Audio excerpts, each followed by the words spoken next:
Bien-aimés dans le Seigneur, bonjour. C'est un grand plaisir pour moi de vous retrouver avec ce thème intitulé La compassion, qui est un trait distinctif des enfants de Dieu parmi tant d'autres.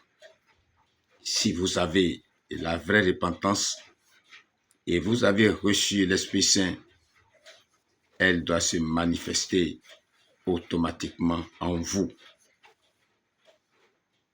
C'est ce thème qui nous réunit aujourd'hui et avec les textes du prophète Amos, chapitre 6, verset 1, 4 à 7, et l'évangile de Jésus-Christ selon Luc, chapitre 16, du 19e au 30e verset. Nous allons vous parler de ce thème. Et d'abord, je voudrais que tout un chacun de nous magnifie le nom de notre Seigneur Jésus-Christ qui nous a tracé ce chemin pour que nous puissions être ensemble à chaque instant, à tout moment, pour le partage de la parole de Dieu. Béni soit son nom. Et que vous qui écoutez ces paroles, qui partagez et qui l'utilisez, vous êtes bénis également dans le nom de Jésus-Christ. Amen. De l'explication de ce thème, qu'est-ce que nous pouvons retenir, bien-aimés dans le Seigneur? Ayons la compassion. Ce thème nous invite à rester en permanence attentifs à autrui.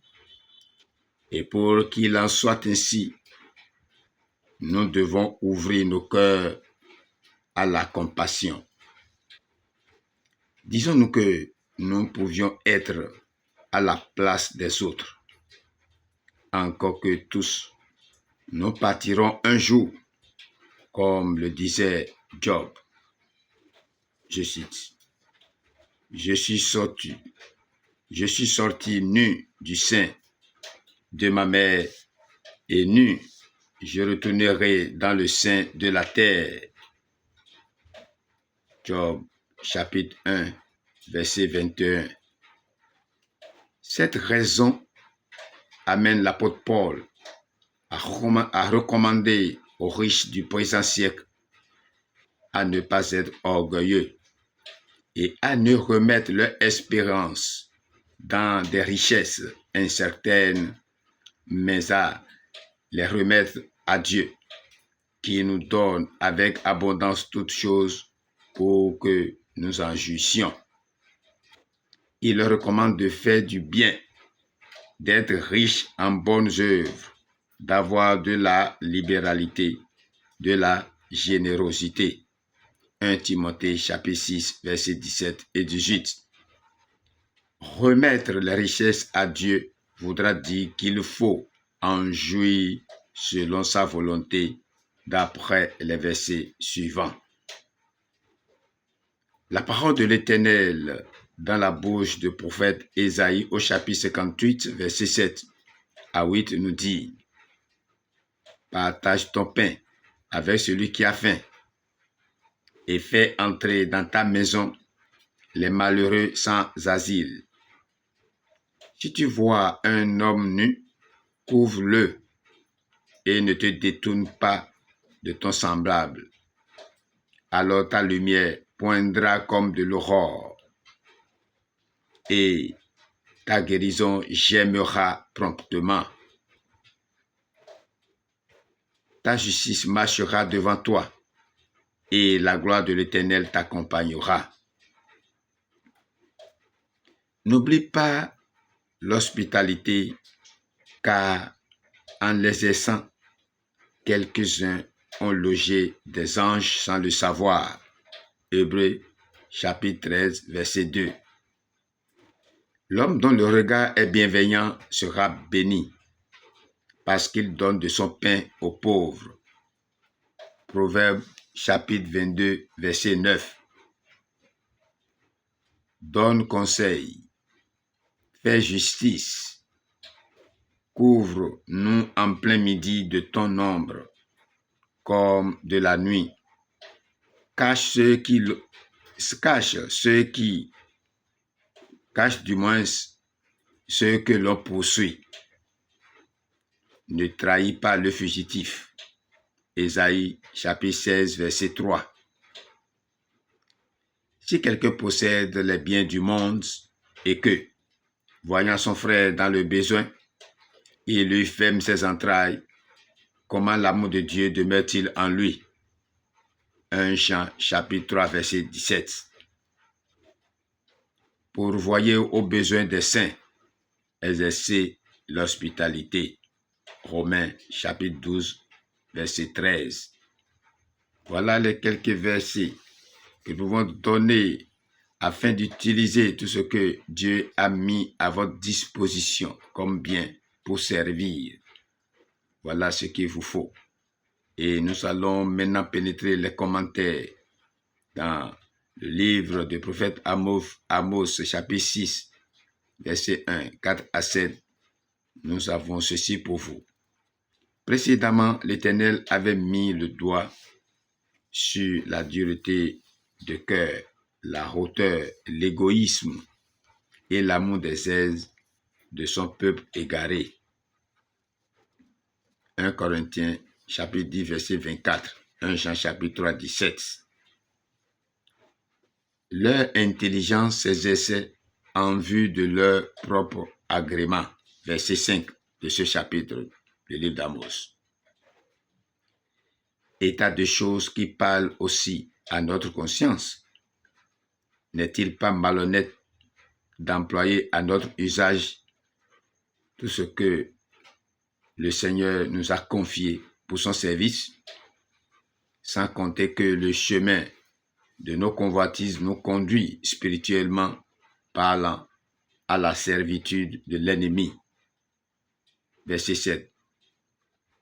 Enfin, ce qui va de pair avec la prospérité matérielle et les goûts raffinés. Vous ne vous affligez pas de la brèche de Joseph. Verset 6. Les contemporains d'Amos ne souffraient plus de la division d'Israël en deux royaumes. Et aujourd'hui, la même cause, à savoir la poursuite assidue de nos aises et de nos intérêts, produit le même effet. Une indifférence coupable quant à l'état de ruine de l'Église et à la division des chrétiens entre eux. Le verset 8 affirme l'horreur de Dieu pour l'orgueil, racine de tout péché. Que le Seigneur nous apprenne à le juger en nous, dans ses manifestations les plus grossières comme les plus subtiles. Souvenons-nous qu'il résiste aux orgueilleux, mais qu'il donne la grâce aux humbles. Chapitre 4, verset 6. De Luc chapitre 7, verset 19 à 30, à ces pharisiens avares, Jésus déclare que Dieu connaît leur cœur et juge autrement que les hommes. Sur les plus grandes œuvres, réussites et ambitions terrestres est écrite la terrible appréciation du verset 15. Je lis. Une abomination devant Dieu. Aussi, quels renversements de situation apparaîtront dans l'autre monde? Le Seigneur en donne un exemple saisissant. Ce riche était précisément un intendant infidèle. Bien qu'ayant son prochain à sa porte, il employait pour lui-même, dans le luxe et l'égoïsme, ce que Dieu l'avait chargé d'administrer sur la terre. Mais le même événement survient pour le riche comme pour le pauvre. C'est la mort. Tôt ou tard, chacun la rencontre. Et ce récit, fait par celui qui ne peut mentir, prouve que notre histoire n'est pas terminée pour autant. Elle comporte encore le chapitre définitif dont le Seigneur, tournant un instant la page, nous permet de lire quelques lignes. Que découvrons-nous dans cet au-delà sur lequel tant d'hommes en frissonnant s'interrogent? Un lieu de bonheur et un lieu de tourment? Alors, il sera impossible de passer de l'un dans l'autre. Trop tard pour croire, mais aussi trop tard pour annoncer l'Évangile. Voici, c'est maintenant le jour du salut. 2 Corinthiens, chapitre 6, verset 2. Oui, bien-aimé, c'est aujourd'hui le jour de ton salut. Tu as choisi dès maintenant. Demain sera trop tard. Et c'est pourquoi ce cantique 104 du Yoruba intitulé « Les choses du monde sont pour ce monde ». Les choses du monde au monde.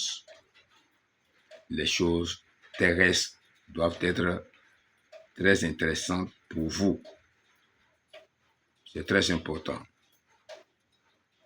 Voilà tout pour ce thème aujourd'hui que je vous demande d'en avoir. Et pour l'avoir, il faut une vraie repentance, comme je l'avais dit tantôt. Vous devez avoir l'Esprit Saint, l'Esprit de Dieu, qui vous dictera toutes choses en son temps. Ces caractères seront manifestés en vous de façon automatique. Recherchez d'abord le royaume des cieux et toutes choses vous seront données. Voilà tout pour aujourd'hui et que l'Éternel Dieu Tout-Puissant par son Esprit Saint nous habite et nous possède pour mieux accomplir sa volonté. Au nom de Jésus-Christ, nous avons fait tout ceci. Amen. Et je vous souhaite un très bon moment en compagnie de la parole de Dieu. Partagez, aimez, envoyez et utilisez autant que vous voulez. La bénédiction sera toujours avec vous dans le nom de notre Seigneur et Sauveur Jésus-Christ. Amen. Votre serviteur, Ngbo Denakpo Ignace, des églises des Chérubins et Séraphins, paroisse d'Avrancourt numéro 1 Saint-Gabriel, je vous remercie. À bientôt pour d'autres activités dans le Seigneur.